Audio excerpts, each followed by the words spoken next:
Welcome to Influence to Death, your guide for navigating the wild world of wellness influencing. Welcome to Influence to Death. My name is Victoria Lafont. I'm Hannah Wright, and today our episode is all about gluten, at least mostly about gluten. There's a lot of information, and we've compiled a lot of information, so this will probably be part one of a two-part episode. Yeah, now that I figured out how to record, it took me like too long to find the record button. Okay, I'm just thinking, are there like any updates that we need to give people before we start talking about gluten, or should we just dive in Man, are there updates? to the glut of gluten information? There is a lot. I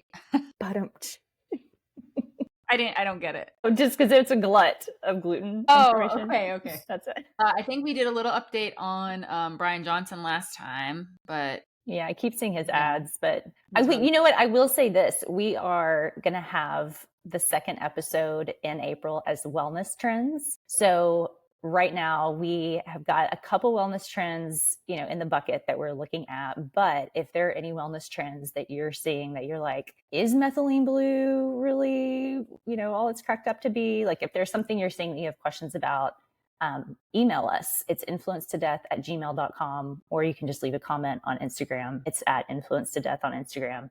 And it's also, I always forget, Hannah, to tell people hey, we do have content that's just for paid subscribers. So for just $5 a month or up, you can become a subscriber, and that money directly supports us. Yeah, so we can actually do better research to share with y'all, because it does take quite a lot of time. Yeah. And if you're able to leave us a review on our streaming platforms, it helps so much with bumping us up so that hopefully someday we'll be on the suggested list of health or wellness podcasts. That would be amazing. And this work can reach more people. Yeah. And thank you all for just continuing to listen to us and be here. And I think we hit over 10,000 downloads, right? Yeah. Which is a very large milestone for us. We didn't know we would get to that point. So thank you. I'm still amazed that people are continuously listening, and we just love you. Thank you. Yeah, same. Thank you so much. Okay, so I know you have history of gluten info, right? Yeah. So do we want to do the history first, or do you want to explain actually what gluten is? Oh yeah, that's so people. Yeah, because I get that question a lot, and so we'll talk about this in the bias. But I am gluten free. You are gluten free. Mm-hmm. And we'll talk about why. But if I'm at a restaurant or with a friend, they're usually like, "What is it? What is gluten?" Do you know? So let's talk about what it is. I can't help but to think of that South Park episode where they talk about gluten, and have you seen that episode? No. Okay, we're gonna link to that episode in the show notes. I love cartoons, but I'm not a huge South Park fan, but that episode is so freaking hilarious if you are in the wellness field. It's very unholy, so I'll just put that out there. There's some very unholy moments, but it's really funny. So, okay, yeah, we hear this term gluten-free and gluten sensitivity, and you're going to talk about that more in the history. It is an enormous trend. And that has kind of sustained now for decades. It's still around. I just went to California to this retreat center. Everything that they served was labeled either as containing gluten or gluten-free. If you're at hotels now, gluten-free options are on the menu. It's around. So yeah, it's a great question. What the hell is gluten? So a gluten, that's how my grandmother would say it. A gluten. Yeah. Are you a gluten?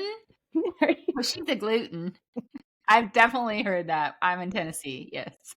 I used to live in Hawaii, and she'd be like, "When are you coming home from Hawaii?" Oh, yeah, she was awesome. Italian, actually, she ate a lot of gluten. So, okay. Gluten falls into the category of what's called a prolamin. So a prolamin is part of a plant, right? But it is a part of the plant that is a storage protein. And the reason that it's called a prolamin is because it has a high amount of these certain amino acids, which are protein building blocks, called proline. Okay. I also want to say it's proline and maybe cysteine were high as I was reading about this. And what it stores primarily is nitrogen. So this kind of gets into the cool sort of high level biochemistry of nutrition, we kind of forget that macronutrients are made of elements. Like, do you remember the chart of elements? How many elements are there? Like 108? Something I like that. didn't research this before, but like, the like hydrogen, oxygen, helium, blah, blah, right? We eat macronutrients that are made of those elements. And this is cool. I just have to say this because this is like fascinating to me. Those elements came from space. Okay? Like, we don't like think back that far, but there was a first generation of stars that had like ammonia and methane and shit that's toxic to us. But then they evolved and there was a second generation of stars. I had no idea that this is where I was going to go, everybody. Well, So neither. I'm here for it. Like, keep going. So then there's a second generation of stars, and those stars, they just happened, in their chemical processes of being stars, they created all of the elements that are in our periodic table that we're used to seeing, right? Helium, hydrogen, oxygen, nitrogen, the elements that keep us alive.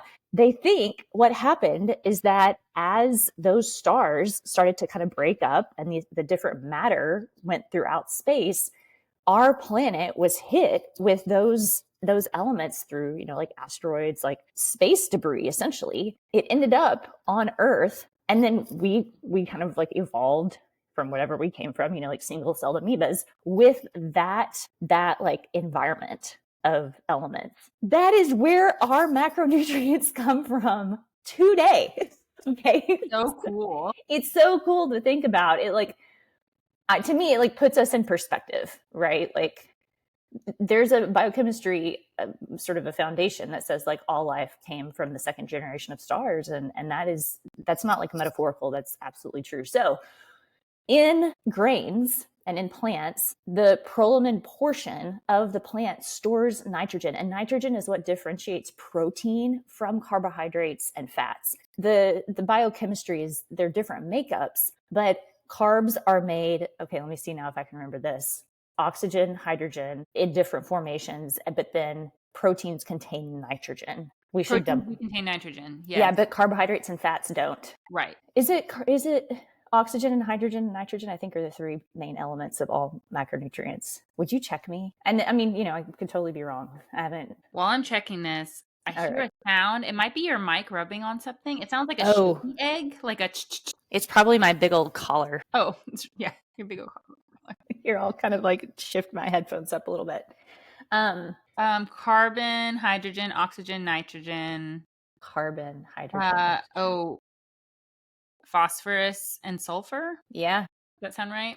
Fatty acids are carbon and hydrogen atoms with a carboxylic acid group. Yeah, it's carbon, hydrogen, oxygen are the three elements that make up carbs and carbon. I should have remembered that. And fats. But then, yeah, the differentiator for protein is nitrogen. So the prolamine in the plant is the storage protein for nitrogen, and it's for the plant. It's a protein that makes it so that the plant, yes, exactly, can grow. So these different prolamines have different names depending on the plant that they're present in. So in barley, it's hordeon. I may totally be mispronouncing that. In rye, it's secalin. In corn, it's zein. In sorghum, it's carafin. In oats, it's avenin. We're a little bit more familiar with avenin. And in wheat, it's gliadin. Okay. So gluten is a portion of gliadin. So it's just interesting to kind of know, like, that's sort of like the purpose of gluten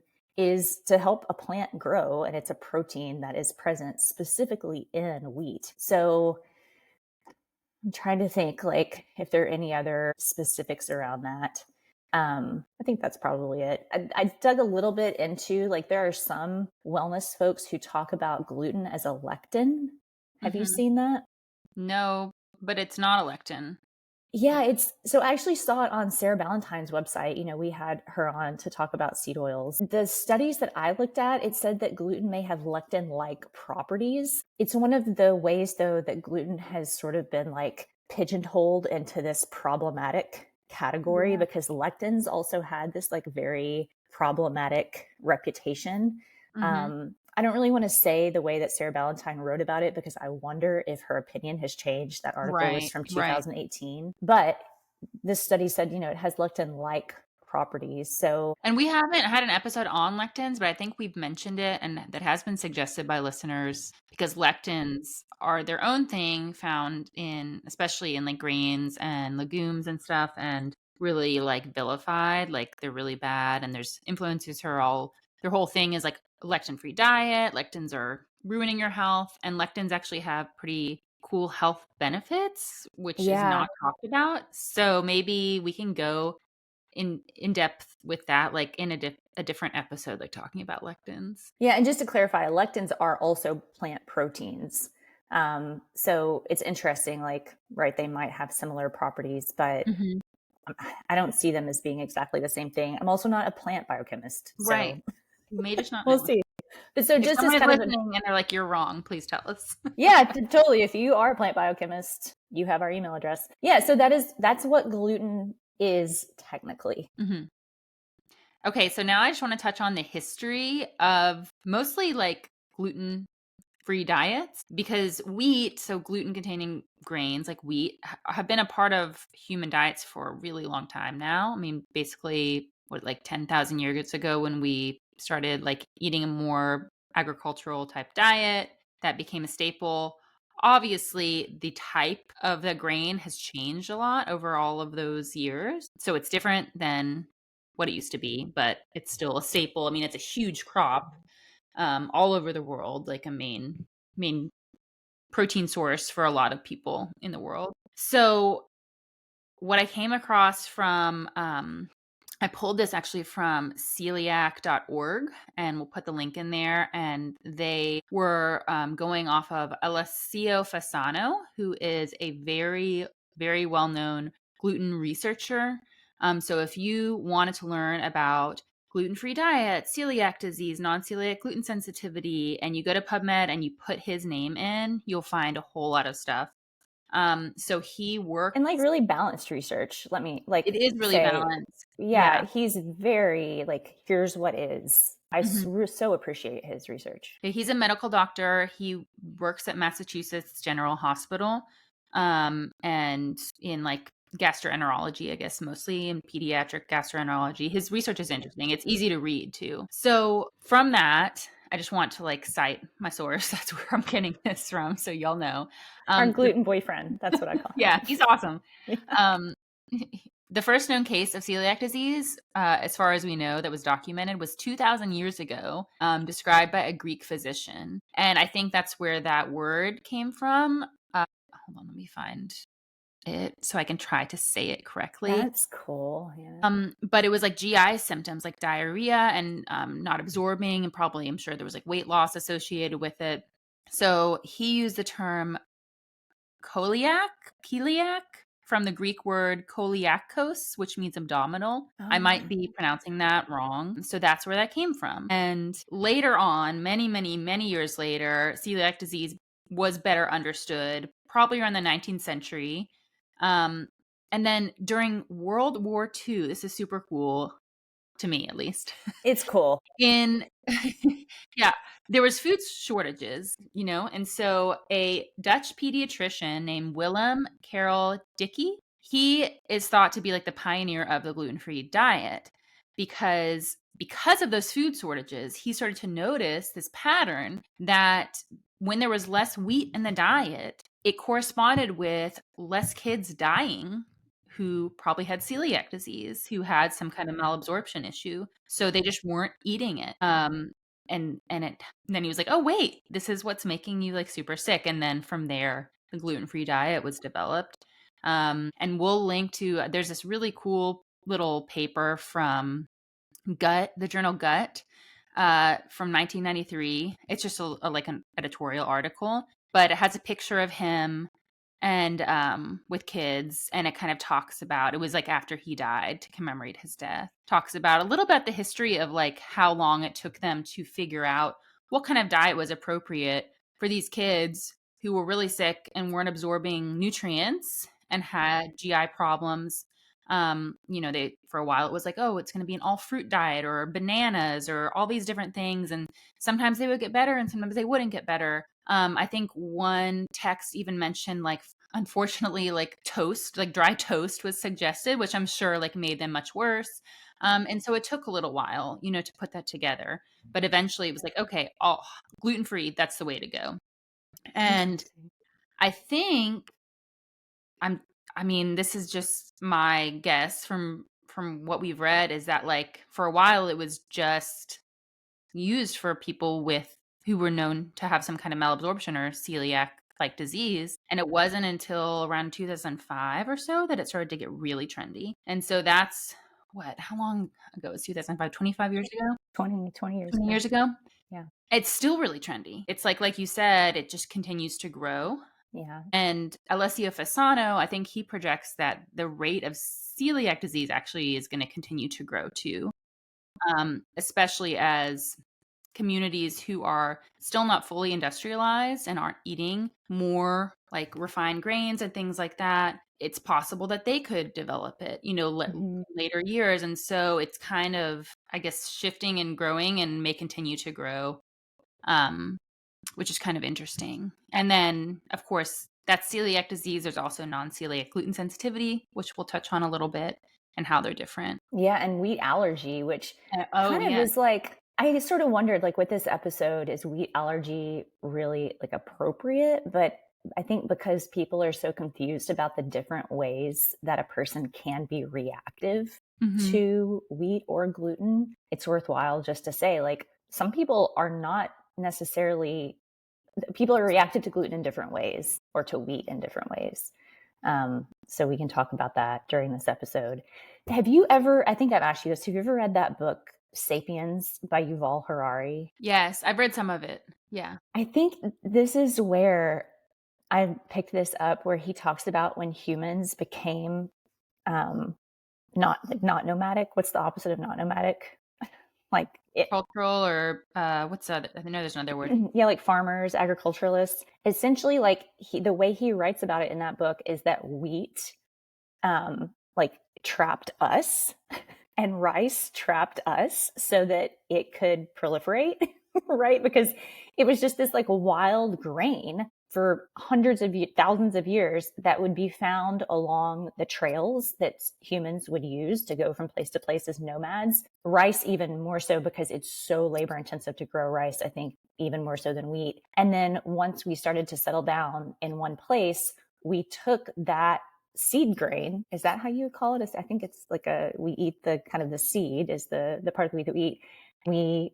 We created agriculture as with that as the main staple. And so the way he talks about it is that essentially like wheat made us do certain things to like make it grow versus the other way around, which is super interesting to think about.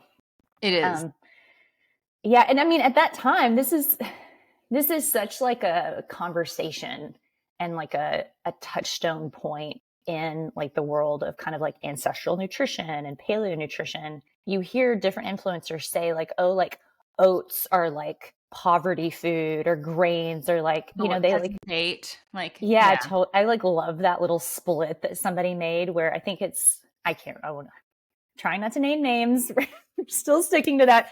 Somebody's like, I've actually heard a few different influencers say it, but like, oh, oats are, totally this peasant food. And then it splits to Kipchoge, the guy that, he like is the fastest marathon runner of all time. And they're like, oh, what did you eat for breakfast? And he's like, all like chill. He's like, step back. He's like, oh, oats. Like, oatmeal is my favorite food. Like, okay, I mean, it's not like a direct correlation, but it is pretty funny. But there were changes that happened in humans at that time. There was also a lot of changes that happened over, God, probably, like 1,000, 2,000 years.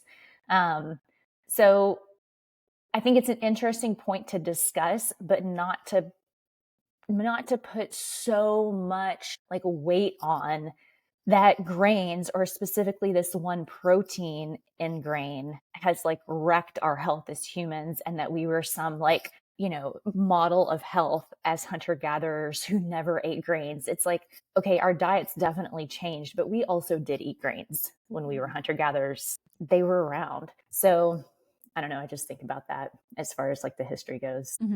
Mm-hmm. What do you Yeah. think? I mean, do you think humans should eat gluten, Hannah, generally? Yes, Me I too. do.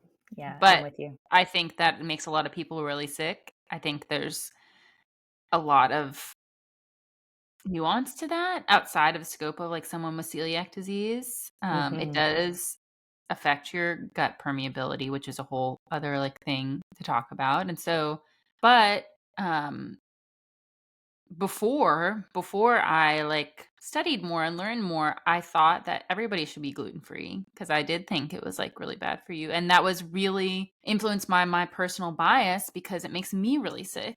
And Hmm. so and then once I read papers on the benefits of wheat and the nutrients it contains, and beyond just like, having vitamin E, B vitamins, things like that, and protein and fiber, Hmm. it being associated with other like beneficial chemical pathways in the body, like how it's plays an influence in your hunger hormones, and how your glucagon like peptide GLP-1 is regulated and things like that we don't really think about, Hmm. so it may have a beneficial effect on blood sugar and weight control and appetite and stuff. Hmm. But I also think that like the type of gluten containing grains that most people eat are really poor quality and have very little nutrition. Yeah. And it is true that it is a lot different now. It's highly processed, and maybe that I say maybe it isn't good for you. We know that. We know it's not. But just to for health professionals or influencers to say everyone needs to be gluten free is really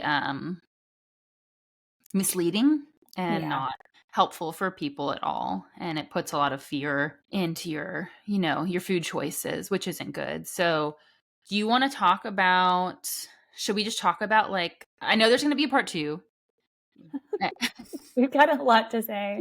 Put that out there. But Yeah. should we talk a little bit about like is gluten-free food healthier, and like a little bit about the health benefits? And then do you want to talk about our biases too in this episode to follow our typical format? Yeah. I mean, I'm kind of with you on, I mean, what you described is essentially my experience also. I remember you telling me, you don't have to share it here, but the story, I think you and your husband were rock climbing and you like finally put it together. Like, oh, I think that was when you were like, I think gluten is so bad for me. I just had like, Yeah, yes. Okay, so let's do our biases or our personal experiences. So basically, I haven't eaten gluten besides being accidental in probably almost 12, 13 years, mhm. since 2011. So I don't know how long Yeah, that is. I'm trying to think. 12 years. So celiac disease runs in my family, and I had a lot of health issues when I was younger. One of the biggest ones was that I was extremely underweight. It was really hard for me to gain weight. I had stomach problems. I had not like I could go into the whole list of symptoms and neurological things too. Anyways, I didn't know what gluten was. I had no idea. And I remember, now I feel so bad. I had this roommate before I went gluten free when I was in my really early 20s. And if I'm sure she's not listening to this. I'm She's going sorry. to email us and be like, She was gluten free, and we lived in this big house with like 7 people, actually more than that, I think. It was in Portland, Oregon. And she was gluten free. I had no idea what that was. But like when I interviewed to be a part of the house, like to be a roommate, they were like, you can't have like gluten stuff in the house or bake with it because if it gets in the air, it can make her really sick. And I thought that was absolutely ridiculous. I was like, she's super extra. She's really dramatic. This is not a thing. I'm so sorry to her. you're from So Tennessee sorry. too, right? Yeah. Yeah, same. I mean, it's how we grew up. Yeah. Like Like this is I mean, everything. I was like Italian, but like the only problem that we had when my grandmother died is that our family fought over her ravioli. The money, the furniture, whatever, nobody gave a shit, but we were like those ravioli in the freezer. I mean, there's like part of like our culture at, you have biscuits, Mhm. there's like the Yeah. gluten is part of that. So I can totally see hearing about it for the first time and being like, that is total horseshit. Did and I was such an asshole. I was just really dismissive, not to her, but just kind of like whatever in my head, whatever, okay. And oh god, I'm not even gonna go into details because that makes me sound like a terrible person. But anyways, I at that point, I had no idea what it was. And it wasn't until a couple years later, a family member was diagnosed with celiac disease, and I learned what it was. And I was like, oh, and before then I was kind of noticing the pattern. When I eat Mm-hmm. this, this happens. When I eat this, this happens. But I wouldn't accept it because I loved gluten containing stuff so much that I Yeah. couldn't even picture my life without it. But then I had this like moment where I was like, I've always said if I could just find the medication that would make all of my symptoms go away, I would happily take it for the rest of my life. And so I was like, I'm just going to try. And it was amazing how fast it got better. Mm-hmm. But I've never been tested because I don't want to eat gluten again for that extended period of time. And maybe someday I will and just like test and see what happens. I don't know. But yeah, there was this story, the one that you're referencing. I don't know if people want to You hear don't this. have to tell it. I mean, I think poop stories are really funny, but other people might. Yeah, I'm not going to tell it. Y'all can just use your imagination. It's the reason that it was so like funny and hard is because like I think you and is it okay if I say your husband's name Yeah, on the yeah. podcast? Also, people may not know this. Hannah and I have husbands with the same name, very similar interests, very similar looks. Like we essentially married like doppelgangers, and then we became dear friends and coworkers. And they've never even met each other. They don't know each other. Yeah, yeah, at all. When if they meet, like a black hole's just like going to open in the Hmm. pavement. Um, yeah, I think the reason it was like so difficult is because like you all were camping and you had this total Yeah, all we were problem and eating was bread and like canned chicken noodle. Like it was very wheat camping heavy, food. yeah, Yeah. camping food. And you're Yeah. like in an environment. I think anybody who has had GI issues, and this was my story, like my whole family, nobody's diagnosed celiac, but like it's like a joke that our guts work in a way that is very like immediate. That would be the nice way to say it. On my mom and dad's side, it's like a funny joke. And I had the same thing where like I remember like driving home from places and being like, oh my God, I'm not going to make it. Like, this is not going to happen. So, anybody who's had that experience can just, like imagine, like, okay, you're like camping and you have that experience, or at any time, it's like, and then when you take the food away, it just like is so much better. Yeah, I had the bias for years where I was like, I don't think people should eat gluten. But I'm like you, like we moved to Boston and there was this like amazing, ground their own grain, made bagels in front of you, bagel shop. And I was like, I have to eat those bagels. There is nothing that will stop me. But my symptom, the main one was rosacea. And so just it was like a vanity metric more than anything. But then, of course, I saw my GI stuff absolutely improve. And I'm sure, like, the thing is when people have an absorption issue, whether or not you can see it in their weight, there are other factors that are affected, like your bone mineral density and your ability to build lean protein, like muscle mass on your body. It's like your teeth health. I mean, oh my God, Hannah, that was a huge one for me. I believe that what happened for me is my celiac was activated in my early 20s when I was working in California from a mix of different influences and metal toxicity and stress, whatever. And when that happened, I was 24. I had never had a cavity. I went to the dentist and I think I had like 12 cavities. I was terrified. I'd never had a shot in my mouth. It's like, this grown ass woman being like, oh my God, you're going to give me a shot. And until I went gluten free, how many ever years later, I don't know, maybe 10 years later, I had cavity after cavity, like every time. And then when I went gluten free, they were gone. Like, Wow. knock on wood, I'm 42. The last time I had a cavity was like right before I went gluten free. I think that was in like 2018. So That's amazing. It's really interesting. Maybe we can like kind of like go into a little bit the various symptoms or save that for later, but that like for me, mine was migraines. Besides like gut stuff, I mm-hmm. had insane, I mean, it was absurd. Like I had a migraine every week, sometimes multiple times a week. I had a headache every single day for Mm-hmm. years. I was just like, this is just how life is. Oh And the God, amount yeah. of medication I took, Yeah. now thinking back, I'm just like, oh my God, like I hope that something terrible doesn't happen to my health like later on. But No, because yeah. I just ate Advil and ibuprofen, and like then if I had a migraine, I took prescription medication. And then it got to the point where I was taking too much and they were like, you can't take this anymore. Mm-hmm. And then they prescribed me like some other type of medication for chronic pain to see if that would help. And it Yeah. was just no one ever was help me think, well, could it be something else that's making you this sick? Like, why do you have this many headaches all the time? Mm-hmm. And that anyone who suffers from migraines know it really impacts your quality Oh, of life. Like horrible. you Yeah. can't function. And so figuring out that was what it was like Yeah. my whole life changed. It was like a whole new life, you know? Yeah. Um, Yeah. I mean, in that way, it's like, okay, so it makes sense that I think both of us had that, like, oh my God, gluten is bad. And then you learn more and you start to like, I think this is the case with a lot of topics that we cover, right? Like there's these themes, and this is one. It's like you have your personal experience, you draw from that. Then if you go on to get more education and you are open to like critically thinking through these different topics, you like step back and look at general population, because by and large, that's who's going to be coming into your office, right? It's like you may like niche down into a market of like working with people who are celiac even, but like different people are going to search you out and you read research that's done on certain populations.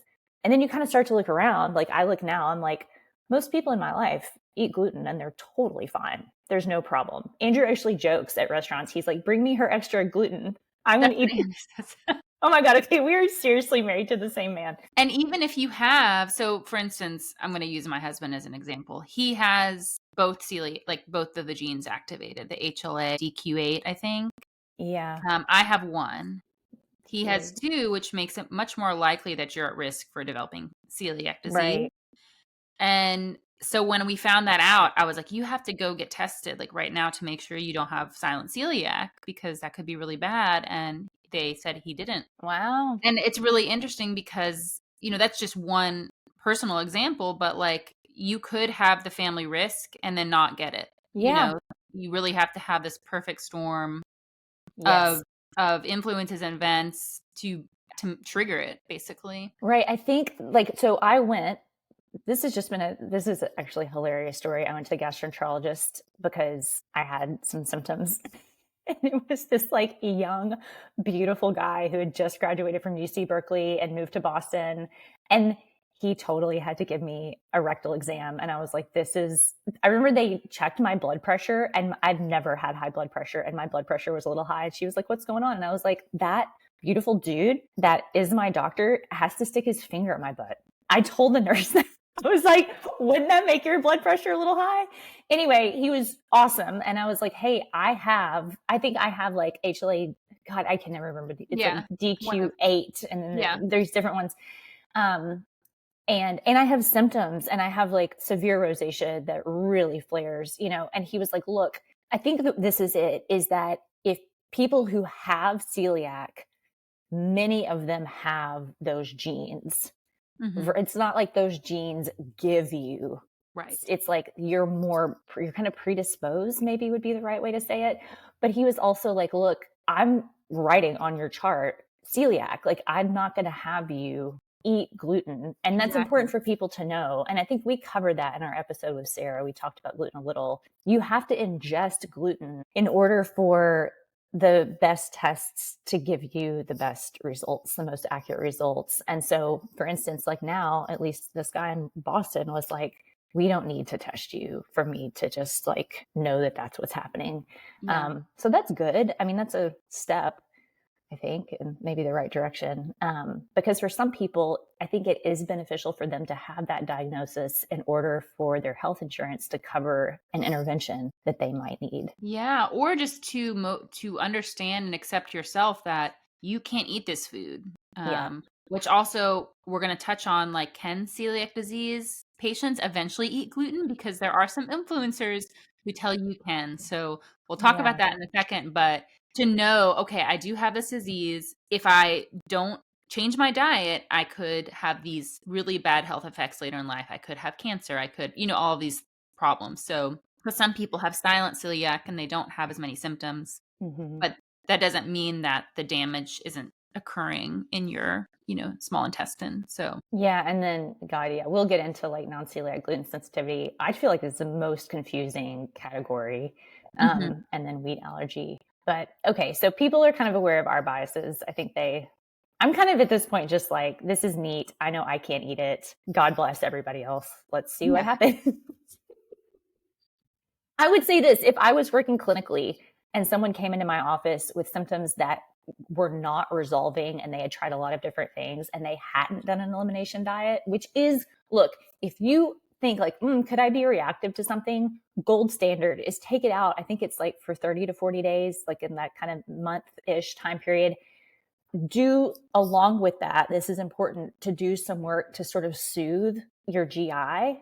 People leave that part out of elimination. You can take foods out and that's great, but sometimes you need the extra support of kind of like giving your gut like a little extra glutamine or like taking certain probiotic strains that are healing for the mucosal tissue. There's like different ways to heal. After that time, if you bring that food back in and nothing is different, maybe you're not sensitive or reactive, but if somebody had a lot of symptoms that were not going to resolve, I would try an elimination diet, but I wouldn't blanket just say everybody needs to not eat gluten. I think that is really reductionist and it doesn't square with what we see in the research literature with what good practicing clinicians see in their office. I mean, it just doesn't square. So, Yeah. okay. And sorry, go ahead.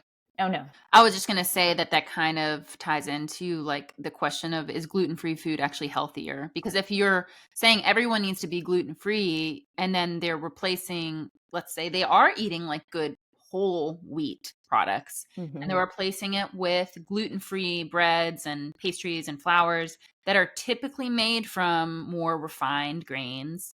And they have other additives to make them seem like they're gluten containing, so they put in emulsifiers and a little extra sugar and some oils and stuff to like help with the texture and taste to replicate like your favorite bread. And those things a lot of times are not good for you. And, eating them sometimes is fine, but if that's like a staple of your diet that you're depending on, like that is concerning to me. And Yeah. so if gluten makes you sick, then okay, but like if it doesn't, you're like missing out on really wonderful nutrients and fibers and stuff, and we're instead getting in stuff that isn't benefiting your health really. You know who does a good job of this? Deanna Minnick. Often on her Facebook page, people would just have to search for kind of her like professional page on Facebook. She will post studies. She'll go through different research trends that she's looking at, but about like gluten-free foods, their effects versus gluten-containing foods. I've seen her post that quite a bit. And yeah, Hannah, I mean, just like, was it this week or last week, we were doing work for a client looking at the negative effects of emulsifiers in foods. And it's like gluten-free foods are one of the top containing foods for emulsifiers, and they can be harmful. So, yeah. I mean, I say that, and I have these gluten-free pretzels that I will like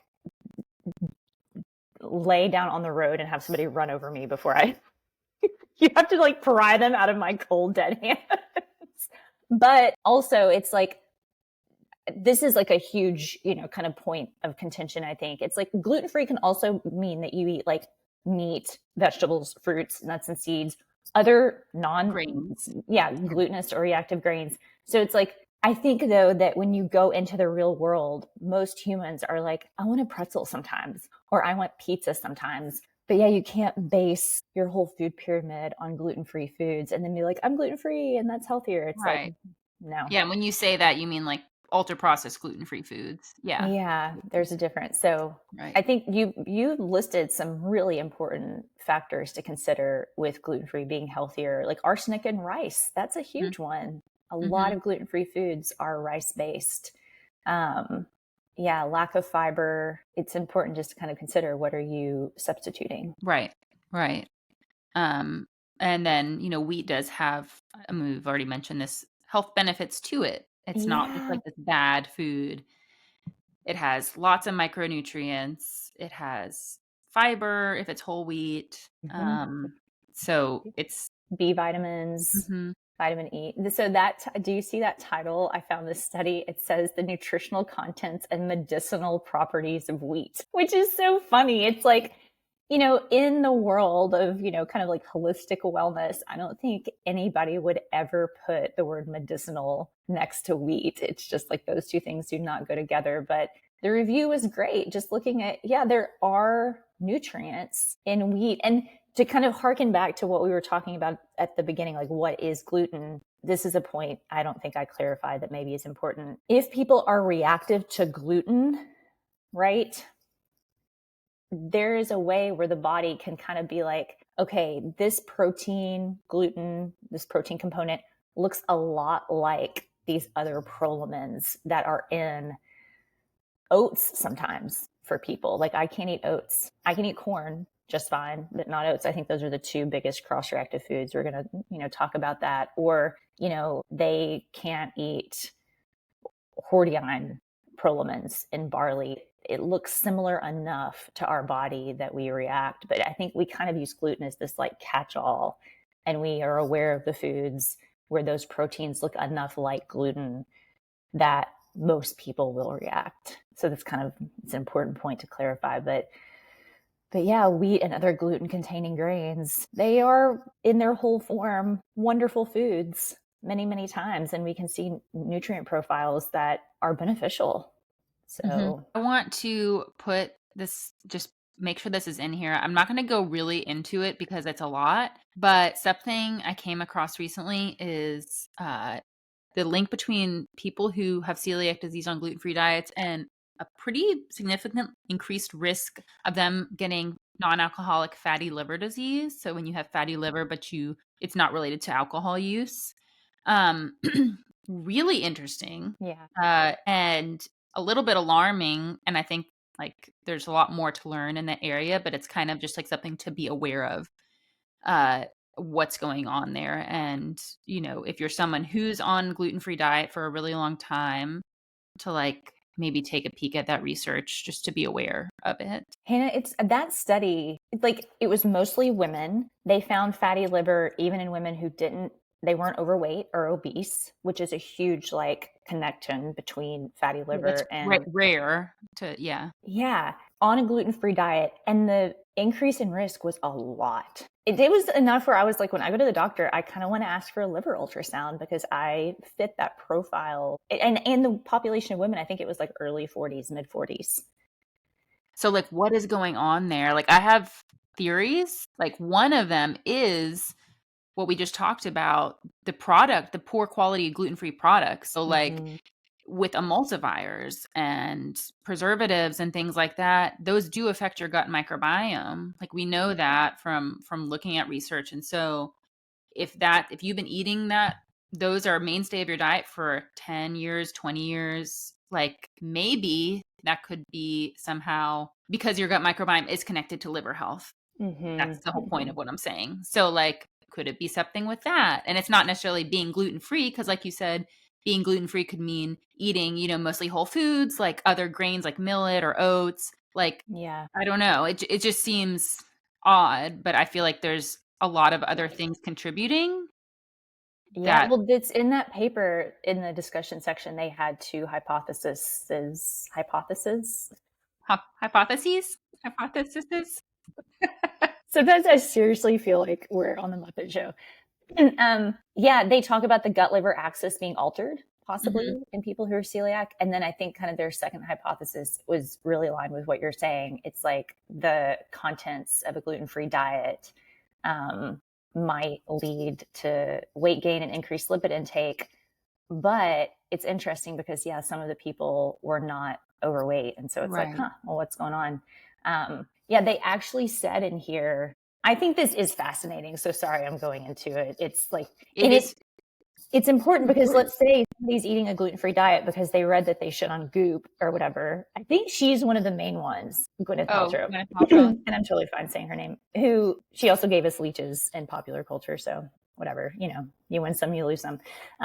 But they are eating gluten-free diet because they think they should, but they actually don't have to. It's like, maybe you shouldn't. Yes, that's what worries me. And when I saw this, research, I was like, oh, people need to know about this connection, because it just like hurts my heart to think about people seeing a trend like that, or an influencer, and they go fully gluten-free. They swap out all the stuff in their pantry with the gluten-free stuff. Right. Also, that's expensive. So, Yeah, and totally. then it's potentially hurting their health, actually, because they're not doing it in a way that's mindful of their overall nutrient intake, and is instead just focused on swapping gluten out for gluten-free stuff, which Yeah. is not like a you need guidance, or at least an influencer who knows what they're talking about to like explain that to you, you know? So if you do want to like be gluten free, and you, or even if you have to be for celiac Mhm. or non-celiac gluten sensitivity or whatever, wheat allergy, that's something to really be mindful of. And like, if you're not sure, please like find a dietitian or a nutritionist who can like help with Yeah, that. and keep an eye on your liver enzymes. Like AST and ALT are commonly run on a metabolic panel. Hmm. Like I think like any doc runs whatever. It's like a CMP, like it's going to be on that metabolic panel. That's a pretty good indicator like of your liver health connected to fatty liver disease. So, um, yeah, I could just copy and paste this into the show notes. Yeah, But let's do that. it isn't. It's like one kind of like, ooh, should you actually be eating a gluten free diet unless you have to? Maybe not, because fatty liver will mess you up. Yeah. You do not Yeah, want that's that. bad news. Um, okay, should we talk about the influencers who say you can cure Yes. celiac disease? Okay, so a few years ago, I came across this influencer, and I'm not going to say their handle. I haven't even looked at their page in many years because it was so aggravating to me. But she said that she had celiac disease, and that she cured herself from eating the diet that she was also selling in her course. Hmm. No. What like aggravated me to no end is that she was like really based in like holistic, and like I'm like natural, and so Here's what I eat in a day. this is what I eat in a day. You can buy my course, and I'll just, And so it was a whole thing with like, now she was making her own sourdough and gluten. She was eating wheat again, and she was fine. And before she had all these symptoms, now she doesn't have symptoms. And she Hmm. was telling people you can cure celiac disease and eat gluten again. And at that time, I like thought I was gonna have a brain aneurysm. And I was like, should I like message her? I'm not gonna go into the comments. I'm not gonna do it. But I was like, this is Could be and she did possible. have some people who were like, have you actually gotten like a biopsy, or like had them look to make sure you aren't like damaging your intestines, because Hmm. you could just not have outward symptoms." Hmm. And I don't know if I hope she did that to figure it out. From the Because proceeds of your course sale. yeah, like, but please don't tell people, But then for Yeah. this episode, I came across this paper that is titled "Gluten-Free Diet and Celiac Disease Forever and for All?" question mark. And basically, they're kind of exploring this. This one is in Nutrients, the journal Nutrients. It was published in 2018. And they're kind of talking about, okay, yeah, we know that gluten-free diet is like the only treatment for celiac disease. Like, that's been accepted for a long time. But like, is there actually a threshold of that people have on an individual level for gluten, where maybe some people can tolerate some, or maybe once they have healed very well, they could potentially add some back in? Will the disease come back? Like, would it be dangerous to suggest that? Like, all of these things are exploring. Um, so what they concluded was that there are reports from different research that show that some people, that's like key, some people, not everybody, may actually develop tolerance to gluten, and then over time potentially could reintroduce gluten, which blew my mind. And I know this is not a brand new paper, but I had never heard of this before. Have you heard of this? Okay, so I didn't put this paper in the right place in our notes. Sorry, I'm sorry. No, it's okay. But I have a paper that it's like adjacent to this, and Oh, it's yeah, yeah. called Safety of Occasional Ingestion of Gluten in Patients with Celiac Disease, a Real Life Study. It's from 2020. So, I mean, yeah, not like crazy recent, but do you want me to kind of just give you the breakdown of? Yeah. Okay, so essentially they report that some people with celiac disease can, same, build a degree of tolerance, which I don't want to go into like what tolerance means immunologically, but essentially, I think maybe did I say this in our episode with Sarah already? But even if you didn't, not people might not have listened. So This yeah, is go ahead. cool as shit. This is like, well, it's not as cool maybe as the second generation of stars giving us our macronutrients, but it's close. So if your immune system, it reacts to everything. Your what you breathe, all the crazy things in what we breathe, everything we touch. Your immune system is like, I mean, it is so mind blowing when you start to learn about it on a small level. Like every millisecond of every day, it's like reacting, reacting, reacting. Okay, when I say react, though, I mean like there is some type of like what is this? How should I react? And sometimes the reaction is like attack, which is what we think of with the immune system. But sometimes the reaction is like, we tolerate this thing. So, like, your immune system samples you, and you should be tolerant to self. You should be tolerant to food. But when you're not, you see autoimmune diseases or food allergies or reactions. We don't know why that happens. I remember like our immunology teacher being like, if we did, we would be rich. We would be like, in the Cayman Islands somewhere, like on a yacht. Like nobody knows the answer to that. A lot of people claim like this is what's happening, or this is exactly how you cure it. The immune system is so freaking complex. So it's like when we say tolerance to gluten, I actually don't know, Hannah, in this study. My guess is that they're using tolerance like the scientific term tolerance. But I don't know. They might just mean like biopsy doesn't change or symptoms don't change, but it is good for people to know like your immune system is so complex in that way. Like don't let your immune system function be reduced down into this like memeable Mm-hmm. clip. It's just not like that. But so anyway, okay. That's an aside. In this paper, yeah, okay, they built a degree of tolerance and or at least not experience histological changes. So that is a tissue level change or symptom when occasionally ingesting glutinous foods. This was a group of over 1,300 people, so 1,378 patients with celiac.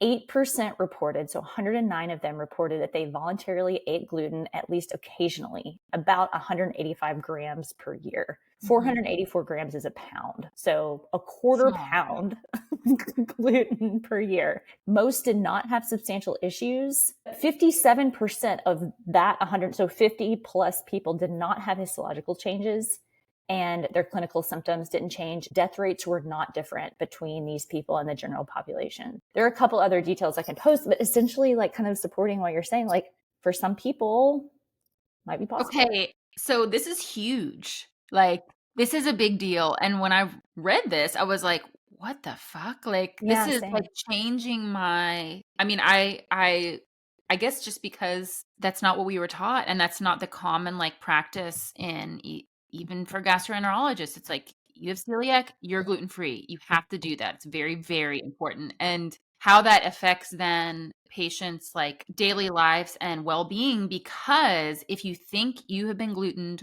or exposed or this cross contamination, it is, I think, fairly common to be like, oh no, like this is bad, because you think about your great uncle or grandpa who died from colorectal cancer or whatever, who had celiac disease, and you're like, I don't want that to be me. Like, but it's really hard to exist in the world and go to social events and go out to eat at your favorite places and not have cross contamination. Yeah, And so to think I know. that in 20 years from now, the whole like treatment protocol will change because we understand it better and have more details. And then that all of us for this many years were like panicking and like not eating a Panicking. croissant like once a year or something like that. It's just like, damn. But it's so important that this is being studied. This is. Dude, I would drink a cold beer. I would Oh, drink the coldest cold beer on a I hot day. know. Same. Like the little things. When I read this, I was like, maybe I should just go get a croissant right now and eat it because I haven't had one in 12 years. Like that would Oh, be, honey. you know, I will tell you this. I mean, this is such an aside. We went to Barcelona for our honeymoon and they have like incredible gluten-free options. Like I had a gluten-free croissant at this bakery. And same, I think we had friends, there's like these super cheap flights to Paris in the wintertime. She's gluten-free. She had these amazing gluten-free pastries. So they are around. But yes, to your point, it's like the panic that ensues. Like I remember eating a flour tortilla one night at a Mexican restaurant and I was like, in my brain, I was like, this is the best, like tortilla. And then like I was like halfway through the thought and I was like, no. That's why it's so good. Yeah. Yeah. And no, so this, just to like clarify, like if you're gluten-free for medical reasons, please don't like listen to what we're saying and be like, oh, I can have a croissant. Yeah, we're fucking stupid. Don't Please listen. do not do that. Please don't do that. That would be bad. We're just talking about what could be and where the research might go to better inform clinicians, which is really And this is something that I think of where it's like, God, it's such a huge like influence on our culture from like a conventional standpoint. I'm going to bring in the most controversial thing ever, where it's like freaking, Anthony Fauci is like, don't wear masks. And then they're like, you need to wear masks. It's like the messaging that comes from not only what we know technically, but from understanding human behavior. It's like, I guess what I'm trying to say is like, it's based on both of those things. So it's like, technically we may know, what is it, 100, a quarter pound of wheat per year spread out across the year for some people, might not affect them. But if clinicians start to tell people who have known celiac disease and like absorption issues and all like, okay, maybe you can kind of like add it in. Sometimes it's like, in my mind, I'm like, I know exactly what would happen. I would go home and drink a beer and then I might drink 3 beers. It's like, yeah, I think maybe like if there's a way where a public health message can be communicated, more, but like humans don't do great with nuance. If they did, we'd be Joe Rogan. right. And that's why, like, when you start to realize that and you see the way that public health is, why the messages are constructed in the way they are, instead of being like, oh my God, this is ridiculous, or like, they don't know what they're talking about, like to understand, like, okay, they're doing this because our brains in general just cannot handle nuanced information. We have to be told specifically, this is what to do and not to do. And yeah, there is a lot of gray area and individual difference for every single person. But like on average, as a whole, you can't just be like willy-nilly about it. You have to be like a hard ass and be like, no, yes. Yeah. And that's what people like will retain. And, I pray that like we can make a bridge. I mean, it's part of what the podcast is about, is like, can we take a little more responsibility? Can we learn more nuanced ways? And like, to me, like visually efficient and like effective ways of communicating, because there are people that fall through the cracks in everywhere, right? With any intervention and message, but that's why it is the way it is. Yeah. Yeah. So is there anything we want to touch on last for this episode? I know we are going to do a part 2, y'all. So yeah, I wonder if we should just save the rest. Okay. Yeah, the rest for part 2. Are you okay with that? Yeah. Yeah, this is a huge, I mean, I probably spent like 3 or 4 hours, close to 4 hours researching for this. We got a lot of information. So yeah, hopefully this is helpful for people and they don't feel like it's too nuanced and they're like, what do I do? But we'll have a takeaway in part 2. Don't go eat croissants. That's important. For people who are gluten-free, I just learned that the chili crisp, Momofuku chili crisp oil is not gluten-free. And I was glutening myself for many weeks. And I actually thought, I was like, I need to see a GI doc. I think I have a gut infection. Oh, Hannah. And then I realized that's what it was. And I was like, oh, I'm so stupid. What's in it? Just like a wheat paste to thicken it or something? So I think, so this kind of goes with the tolerance thing. So like, I think there's no listed wheat on the allergens or anything, but it has yeast. Mm-hmm. And then on their website, it lists yeast as barley yeast. And then I found a paper that kind of looked at different like samples of yeast from barley, and some are technically gluten-free and some have a lot of gluten. And so I think what happened was I tried it. I wasn't sure. I tried it. I had no reaction. And I was like, this stuff is so good. So I was eating it 3 times a day. I was putting it on It's everything. delicious. It's And delicious. it's so good. Oh my God. On tofu, like drizzled. Oh, Oh, it's yum. delicious. Yeah. So, and then my symptoms are getting worse and worse and worse. And I was like, this is really weird. And then I was like, oh, this is it. Took it out immediately. Got better. It was so Yeah. I mean, okay, silly. so just as a quick takeaway, that's so important for people. Like, if you see a resolution like that, this ain't for you. Yeah.